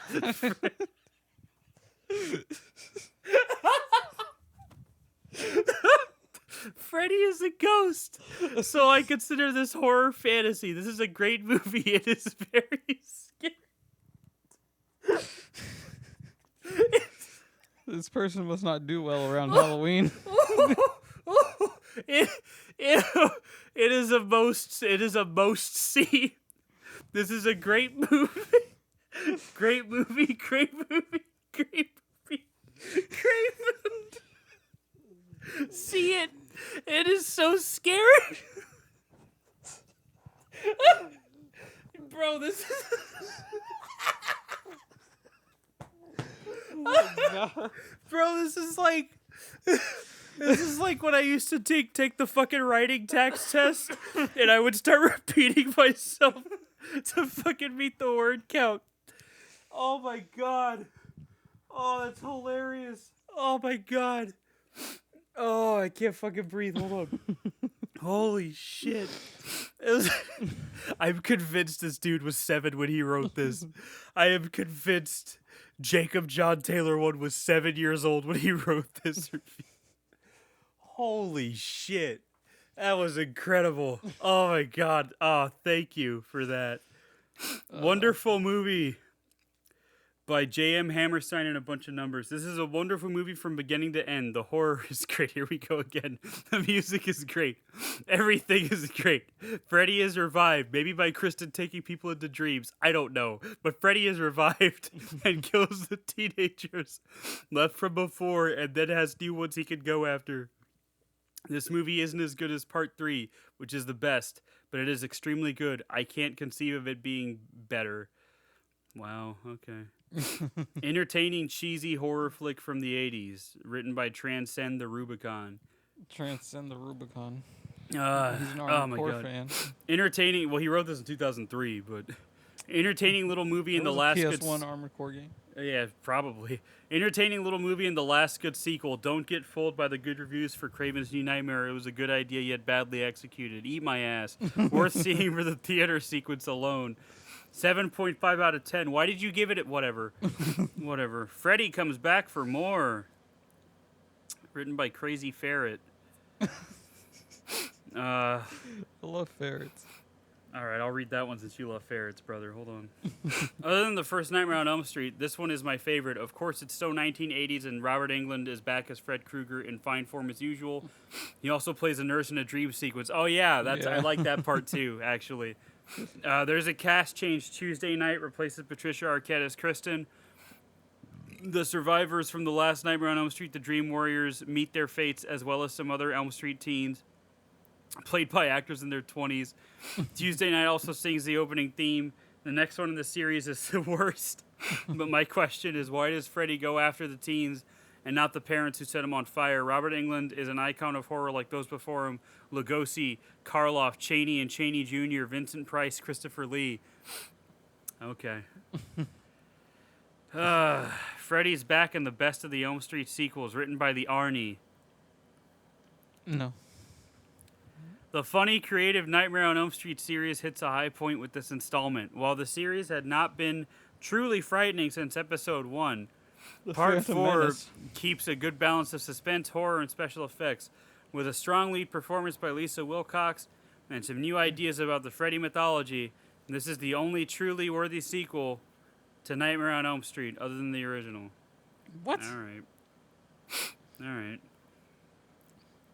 This guy says good movie and gave it a 10 out of 10. The Fourth Dreamers by Ross Robinson. A Nightmare on Elm Street Part 4 was released in 1988. This is the first movie to be certificated, as a 15. I guess he's from the fucking UK? Freddy is bad and he is ready to kill more of the people who are dreaming. What a sentence, dude. Never change, Ross Robinson. A woman named Alice discovers of what Freddy Krueger does. She get bad nightmares about him. And at the end, she defeats him and the souls of the others who Freddy killed escape from him. All right. I love this movie, says Nick S. I love all Nightmare movies except for the overrated New Nightmare. Oh, okay, Mr. Big Dick. I guess that one was okay, but I love this movie. Cool deaths aplenty. It also has one of the best lines. King K says, "I'll see you in hell." Then Freddy says, "Tell him Freddy said, you're all right, guy." That line rocks. My fave is actually number 3. I have changed my mind over the last couple of months after seeing them again on DVD. Hail to the best horror figure ever. 10 out of 10. One of the weakest of the series, says a man that gave it a 10 out of 10. The Creeper. Part 4 is the one of the weakest the Nightmare on Elm Street series, only beaten by Part 6, the absolute worst. The black humor isn't even funny, and there are absolutely no scares. I would only recommend it to die-hard fans of the Nightmare on Elm Street series. 4 out of 10. I have to stress he gave this a 10 out of 10. What a guy. What a guy. True hero. What a man. What a man, what a man, what a man. Anyway, yeah, that's Nightmare on Elm Street. That is. That is it. That is the last one we're ever going to talk about. No, we got 3 more. Yeah, unfortunately. Oh, Or fortunately, maybe. I don't know. Depends on what you're into, huh? Yeah. But I don't know. I wish I liked this one more. It's another one of those. What do you think, Justin? Yeah, I feel the same. It could have been better than it was. They had such a good launch point with Dream Warriors, and then they just decided to make the same movie, but in a stupid way. Yeah. Well, next week, we take a look at the critically acclaimed Friday the 13th Part 8, Jason Takes Manhattan. Oh, yeah. Can you believe it? Jason's not going to be in Crystal Lake. It's also going to coincide with the release of Marvel's Spider-Man 2 for the PlayStation 5, where Spider-Man takes Manhattan Oh, yeah. and treats himself to 19 inches of venom. Anyway, Oh, my God. What the fuck is wrong with you? listen, Justin, that is how Sony advertised it. They said, treat yourself to 19 inches of venom and pre-order this collector's edition. Maybe it wasn't Sony. I feel like it was GameStop or something. But that was actually an ad. Treat yourself to 19 inches of venom. It's like when that stupid ad on YouTube for that fleshlight pops up. Excuse me? Yeah, there's an ad on YouTube that pops up. What are you sometimes. watching on YouTube, The Justin? fucking the normal shit I watch. All right, buddy. I don't know why it comes up. That's weird, Justin. I don't believe you. No, Anyway, it happens. well, that's why I got YouTube Premium. Anyway, Wow. listen, I can afford it because I use my buddy's account. But anyway, all right. Well, next week is Jason Takes Manhattan. Will he take Manhattan? Probably not, but we'll see it anyway. Yeah, he'll take it. He'll take it, and he'll save us from whatever's gonna happen in New York. I don't know. Yeah, we also passed up a Friday the 13th recently. This past Friday was Friday the 13th. Yep. October 13th, 2023. Have you been watching horror movies? I hope so. It's October. I'm asking you. I hope so. It's October. No, so no, you haven't. I've been playing Sekiro because that game has consumed my fucking life, Justin. Hey, if I can be consumed by Warcraft and still watch horror movies, you can be consumed by Sekiro and still watch. You don't live with your mom, Justin. I also live with my mom. So, I don't know. I'm probably going to watch something tonight, maybe. I don't know. I'll see how I feel. I watched all 3 Jeepers Creepers because I don't count the new one because it's fucking That's too bad. horrendous. That's too bad. Those movies are still fucking The great. new one's the best one, apparently. No, it's not. So I've heard nothing but good things about this. I've heard it's the best new movie since Wrong Turn. Okay, watch it. So anyway, Wait, are you talking about the Wrong Turn that sucks and not the good ones? the best Wrong Turn, yeah, the new one, No, the best one the best one are the other ones. of the other ones. Yeah, The other ones, huh? The other ones. Okay, all right. Anyway, now I've been playing too many games, man. Sekiro's been eating up my life. Too many games. And then I got Red Dead Redemption on PS5 because it runs at 60 FPS for some reason.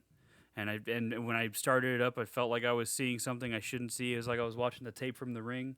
Like I was like, this doesn't feel, because I'm so used to seeing that game at 30 FPS on Xbox 360 and then on Series X. So it's like cursed. I don't know. It feels like I'm watching cursed footage. But it's Red Dead. It's still a good game. And then Sekiro I'm already on my third playthrough of Sekiro, about to beat it again. Jeez. Now I'll play through it one more time. Then I'm gonna buy it on PC and do it all over again, so I can get mods. When I tell you that game has consumed me, I mean I dream about it. I can't stop thinking about it. I'm at work and I'm thinking about it. I don't know what's wrong with me. Hesitation is defeat, Justin. Yeah. Just remember that. Hesitation is defeat. Hesitation is defeat. Remember that. If you ever play the game, remember, hesitation is defeat. Anyway, I saw a post on Twitter from a guy that likes Dark Souls. And it said, what did it say? Fans of mashing the X button repeatedly are saying good things about Spider-Man 2. And I almost replied with a comment saying, fans of repeatedly pressing R1 are really enjoying Dark Souls right now. But I didn't want to be an asshole. But, like, you can boil down any game to that. That's such a, like, that dude, I've seen tweets from that guy before. He's just in his pretentious film bro phase where anything that isn't what he likes is garbage, and he's going to make fun of it. Hopefully he grows out of it. I almost commented on the Last of Us 2 post, but I was like no. He's been hate watching Star Wars for, like, I don't know. Hate watching Star Wars. I'm like, dude, just don't watch it anymore. Like, what the fuck? Why would you watch it just a bitch? And he's making fun of, like, Marvel stuff, and I'm like, dude, then don't watch it. Like, what the like I don't give a fuck. Like, if people like Marvel movies, like, if somebody comes up to me and says Infinity War is better than I don't know, 12 Angry Men or something, I'll be like, all right. I'm glad those movies do something for you that they clearly don't do for me. If that's what you think. Just enjoy it. My problem comes whenever, like, they saturate the market and then, movies can't get released in theaters because there's like 20 screens showing Quantumania or whatever, which I still think is a fine movie. I don't know why everybody's acting like it's the worst movie ever made. It's fine. Yeah. It's a dumb little fucking comic book movie. Who cares, dude? It's not that serious. I don't know. Yeah, I'm glad you didn't reply, Justin, because I was like, no, don't be that guy. just leave it. Just leave it. Just let it be. You got better things to focus your energy on, regardless of how you feel about Last of Us Part 2, which I like after playing it, but it's like anything else. It's not perfect, and there are valid criticisms, and that's okay. That's good that we can talk about it, just like we talk about these movies that we like or don't like for one reason or another, and that we enjoy for one reason or another often as well. Mm-hmm. But that's all we got for today. Next time. I mean, I'm to answer your question, Justin. By the way, this just popped into my head. I'm not watching horror movies, but I'm buying them because October is a lot of sales on, like, Diabolic DVD and Shout Factory and Vinegar Syndrome and shit. They have their yearly sales. Too bad I'm broke right now. So, like, I bought The Blob in 4K. I bought Lost Boys. I bought Lake Mungo Extra. I got Messiah of Evil just came in today. I got a box set from Arrow with a bunch of, like, cult 80s genre films coming in. I got what else do I have? I got the Hellraiser box set coming at the end of this month. Nice. I got that Psycho box set last month, I think. I got Scream 3 in 4K. I got Terrifier on Blu-ray. I got Crimes of the Future and It Follows over there. Like, I got plenty of movies to watch. I just don't have time to watch them right now. But yeah, and then Diabolic DVD's having their sale tomorrow, which means I'm probably going to spend more money. I bought Exorcist 3 in 4K from Shout. I bought Big Trouble in Little China, which isn't a horror movie, but whatever. And then I bought another one. I don't remember. Hold on. I don't even remember half the shit I buy, man. It's bad. I don't wish this upon anybody. Like, it's bad. Let me see. Diabolic Shout Factory. What did I buy? Oh, Candyman. And the Dawn of the Dead remake. I got those two. That's right. Because I've been wanting to get Candyman. I like Candyman. I thought you already had Dawn of the Dead. On Blu-ray. When I saw it got a 4K upgrade, I sold it. Oh. Because I was like, I'll get it on 4K. I watched that the other day, too. Yeah, it's pretty good from what I remember. Still holds up. Yeah. It's 20 years old almost. Isn't that crazy? Yeah. Isn't that I crazy to rented think that about? the first time I watched that. I rented it from a video store, Oh my God. Hollywood Video, God, we're really dating ourselves with that. Jesus. Hollywood Video. Dude, I miss and it Hollywood was a Video. VHS too. I miss it. Man, let me tell you. I had Godzilla. My mom bought me Godzilla 2000 from Hollywood Video, well, a long time ago. Because I think Hollywood Video had this thing where you could rent or just buy. Yeah, you could buy them. And so mom was like, yeah, let's rent Godzilla 2000 because it was the newest Godzilla movie at the time. I was 5 years old. It was the newest Godzilla movie at the time. And I had loved fucking like Godzilla versus Mechagodzilla. I think was my favorite at that point. But also Godzilla versus King Ghidorah, the one from the Heisei era specifically, because I had that one on VHS before, and I fucking love King Ghidorah. He's my favorite Godzilla. He's my favorite kaiju outside of Godzilla. I love him. That's why I have that fucking feudal Japan knit thing with King Ghidorah because I fucking love him. He's my favorite. He's always been my favorite. When I had Godzilla Destroy All Monsters Melee, he was my favorite. Save the Earth was better. Save the Earth was good too. Yeah, I had that one too, and he was great now. And Ghidorah and Mechagodzilla both. So I remember my mom said she was gonna rent it for me, and then we get home and it wasn't in the usual like Hollywood Video case, and I was like, Mom, why is this in a different case? And she's like, oh, it's because I bought it for you, and I was like, oh, cool. And then we watched it. And I recently, probably like in the past couple years, watched it.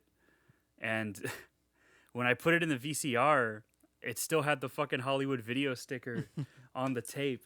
I almost fucking cried, man. I was like, oh my, because it brought back that memory of Mom buying it for me.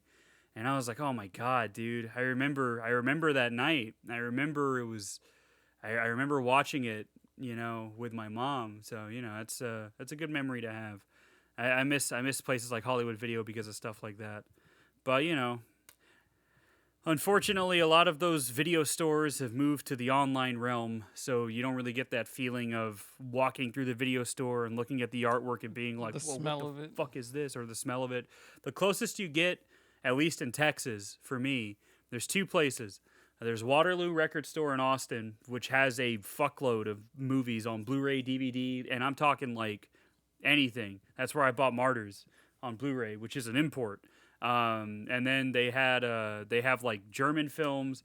They have Irreversible. That's not where I bought Irreversible, but they had it, which I thought was funny. And they have like a bunch of movies. If you're ever in the Austin area, I highly recommend. And you like movies, like horror movies, they have from the shittiest horror movies to the best horror movies. They got it. I guarantee it. I would suggest going to Waterloo because they have a really good selection. The prices aren't bad either, especially for fucking Austin.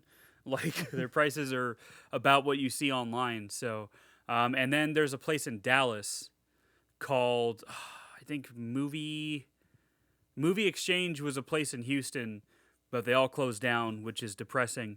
But there's a place in Dallas, I don't remember what it's called. It's like Movie something, like Movie Warehouse or some shit. And they, like, it's explicitly movies and video games. And they have a shitload, dude. Like, I'm talking, like, shelves on walls. And they even have, like, action figures and shit. That place, I highly recommend that place, too. That's where I Saw the Devil, which is a fucking amazing South Korean movie. And I also bought Cinderella, which is another South Korean horror movie that was pretty good. And the best thing about that place, though, is that they get new releases, too. So, like, they had, like, all the newest, like, 4K horror movies were there. All the newest 4K movies in general were there.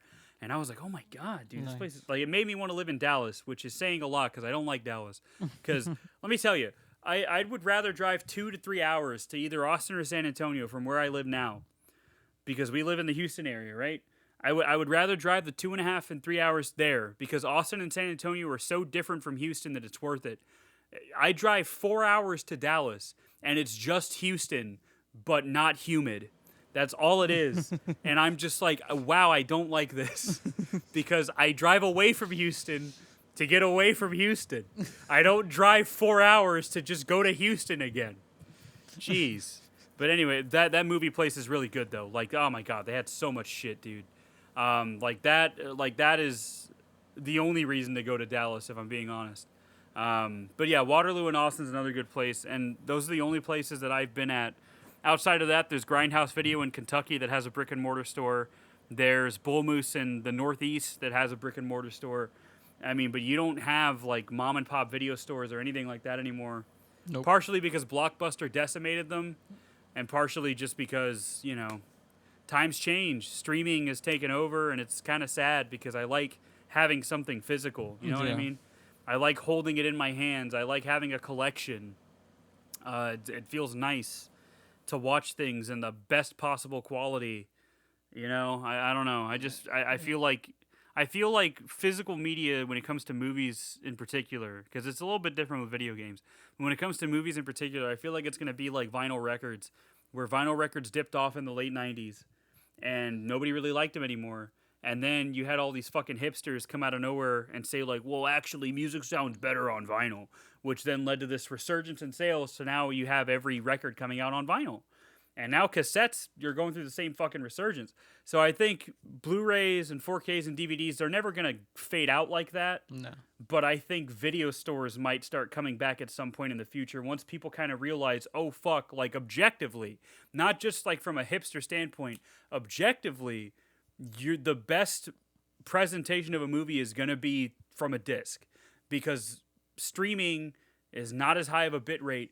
If you watch American Werewolf in London in 4K from Arrow Video, it is consistently at like 100 megabits per second, which is insane.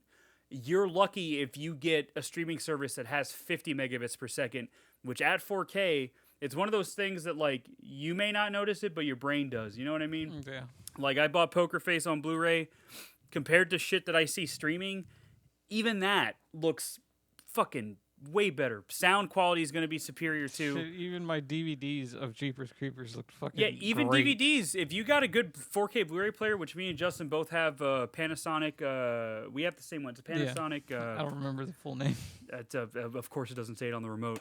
It's like a UB820, I think is what it is. Yeah, UBK820. That is a really good Blu-ray player because it's got like all the features of like a super like high-end $1,000 player, but it's only like $500, which is still a lot of money for a fucking DVD player. But you get my point. Mm-hmm. It's a good bang for your buck because it has an upscaling feature that's hardware upscaling, which is why DVDs look so fucking good on it. Like, I mean, even like the shittiest DVDs look good. I watched Galaxy Quest on that motherfucker.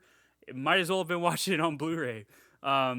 But, there's a lot of things that go into physical media, like there's the transfer. Because if you got a transfer that isn't done in 4K, it's not going to look as good on a 4K disc. You know what I mean? Like, the bit rate only goes so far. But, yeah, even DVDs can look good if you have the right player with the right upscaling. This has been a huge tangent that we're going on. I'm just realizing that I started and went on. I'm sorry. I apologize. But, like, I really care about this stuff. So, if you like horror movies especially, and you can afford it, because I know it's not cheap, if you can afford it, I would say support places like DiabolicDVD.com, GrindhouseVideo.com, Orbit DVD, even Criterion Collection has some good horror movies. I would support those places because if they go out of business, we're going to have to buy through Amazon.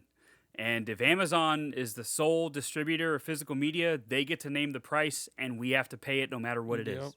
So that is the problem with places like Best Buy dropping this, is because Best Buy has a huge selection. Like there's one close to here. There's two that are close-ish to where I live. One of them doesn't have any movies at all. They have video games but not movies, and their video game section is shit. But there's another one that has a lot of movies, and they have like a pretty good selection of new and old movies getting new releases and stuff. Which is why it sucks that it's just going to be gone. So I'm going to have to buy online now, which, again, I don't mind. But there's nothing like walking into a video store and, like, seeing just walls and walls of movies. Yeah. And just taking your time and looking through and buying based off of the box art and shit, Because, like, that's what I do on Vinegar Syndrome is I'll scroll through Vinegar Syndrome on my phone and, like, a movie like Blood on Her Name, which is, like, a thriller. The title catches my eye and the artwork catches my eye. I'm like, you know what? I'm gonna buy that and give it a chance. I just like doing stuff like that. I don't know, and I feel like that's kind of lost in the digital I age. do that while even just searching for things to stream. It's like, why do you just look at the picture of it and say you don't want to watch this? Like, because the art didn't draw me in. What if it's the art showing me didn't draw me in. It's like, because I mean, a movie has to sell itself to you. You know what I mean? And if the artwork doesn't do it, then a trailer should do it. But for stuff that's like straight to video or older movies, especially, artwork goes a long way. But yeah, I would say if you're a fan of the genre, and I highly recommend if you can afford it to buy your movies physically and support physical media, because not even from a subjective standpoint, from an objective standpoint, movies look better when they're off of a disc than they do when you're streaming. Also, you don't have to worry about, using up your internet data. If your ISP has a data limit, you don't have to worry about, oh no, the internet's acting fucky today, so I'm going to be watching this shit at 360p that was filmed in 4K. You don't have to worry about any of that with a disc. I will say the worst thing you have to worry about is if a disc is not working for whatever reason. yeah. That kind of sucks. But like, if you have a dedicated Blu-ray player and a PS5 or whatever, or any modern console, really, like me and Justin do, then you have options. So I don't know, man. I'm just really passionate about this stuff because I really like movies, and horror especially is a genre that thrives on video. It thrived on video in the 80s and 90s at least. And now it kind of thrives on streaming, but at the same time, Netflix, Disney, HBO, they can all just decide to delist your favorite movies, and then all of a sudden you can't find it anywhere. You know what I mean? Like, I'm not even talking about like old movies too. I'm talking about like original HBO Max and Netflix movies can just get removed with no fanfare. And then that's it. That's why I'm glad Prey got a physical release. And then you can never see it again. Yeah. Which I still need to get. Yeah, I need to get Prey too. And that's the other thing is like, one day Disney could just be like, you know what, Prey's not really streaming as often as it used to be, so we're just gonna remove it. And now that it has a physical release, now you don't have to worry about it. Now you can just be like, hey, I got it on disc. I'm fine. It's peace of mind, But yeah, I don't know. I'm really passionate about this shit, and so I would recommend, if you're a fan of horror, buy physical, because your favorite horror movie probably has a really awesome limited edition Blu-ray or 4K Blu-ray set.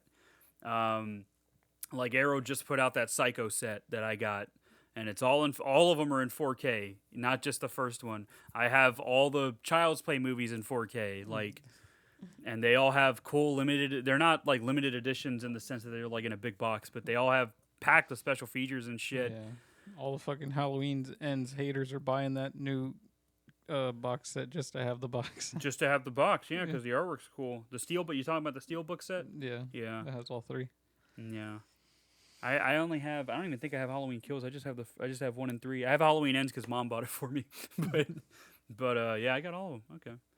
Well, all the ones I like. I got Halloween 1, Halloween 2, Halloween 3, Halloween 4. I bought on 4K as well, and then I got Rob Zombie's Halloween 1 and 2, and then Halloween and Halloween Ends. All of them. Yeah, Justin's got all of them, but I got all the Freddy except and Jason movies. The different cut of number 6. Oh yeah, that one was exclusive to the Shout Factory release, and even the 4K has the producer's cut too. So. But yeah, I love physical media, man. I'm just really passionate about it, and even though we have a very small platform, I think it's still important to talk about it, and still important to support it, because there's a lot of people that put a lot of effort into these releases, and they deserve it, Yeah. So, but anyway, next week is Jason Takes Manhattan. Jason Takes Manhattan. Oh boy. So we will talk to you then. Anyway, follow us on Facebook, follow us on YouTube, or wherever you get your podcasts. And it's October. Fuck it. Just I don't know. I'm sorry this is our first October episode, but I had life shit. So just watch some horror movies this month. Shit. Do it for us. Anything if no one horror. else. I was watching all the old Treehouse of Horror Simpsons episodes. Do that. I don't watch anything, So dude. I don't great. give a fuck. But yeah, just stay scared or whatever the fuck we say. I don't know. Stay spooky. Stay green. Stay green. Eat your All candy right. corns. I don't know. All right. Okay. Bye bye, everybody. Woo. Woo. Bye.